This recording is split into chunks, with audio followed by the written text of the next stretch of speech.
BBA, BCA, BCom computer కోర్సులో 100% placement లభించే ఏకైక డిగ్రీ కాలేజ్ కూకట్పల్లిలోని ఐక్రియేట్ డిగ్రీ కాలేజ్. ఇప్పటికే తెలంగాణలో మహిళలకు ఉచిత బస్సు ప్రయాణం అమల్లో ఉంది. పక్క తెలుగు రాష్ట్రమైన ఏపీలో కూడా అమలుకు రంగం సిద్ధమైంది. ఆంధ్రప్రదేశ్ మహిళకు కూటమి సర్కార్ గుడ్ న్యూస్ అందించింది. ఉచిత బస్సు ప్రయాణం అమలుకు ముహూర్తం ఖరారు చేసింది. ఆగస్టు 15 నుంచి ఏపీలోని మహిళలందరికీ ఉచిత బస్సు ప్రయాణం పథకాన్ని ప్రారంభించనున్నట్లు ప్రకటించింది. ఈ మేరకు రాష్ట్ర మంత్రి అనగాని సత్యప్రసాద్ ట్విట్టర్ వేదికగా వెల్లడించారు. అధికారంలోకి వచ్చిన దగ్గర నుంచి హామీలను అమలు చేస్తోంది ఏపీ ప్రభుత్వం. ఎన్నికల ముందు ఇచ్చిన సూపర్ 6 హామీలను అమలు చేసేందుకు కసరత్తు చేస్తుంది.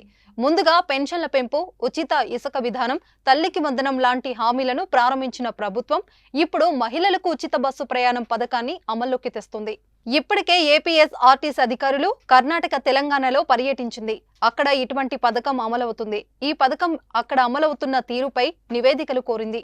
రోజుకు ఎంతమంది మహిళలు ప్రయాణిస్తున్నారు, ప్రభుత్వంపై ఎంత మేరకు భారం పడుతుంది, అమలులో ఎలాంటి సమస్యలు వస్తాయి అనే అంశాలపై పూర్తి స్థాయిలో అధికారులు నివేదికలను సిద్ధం చేశారు.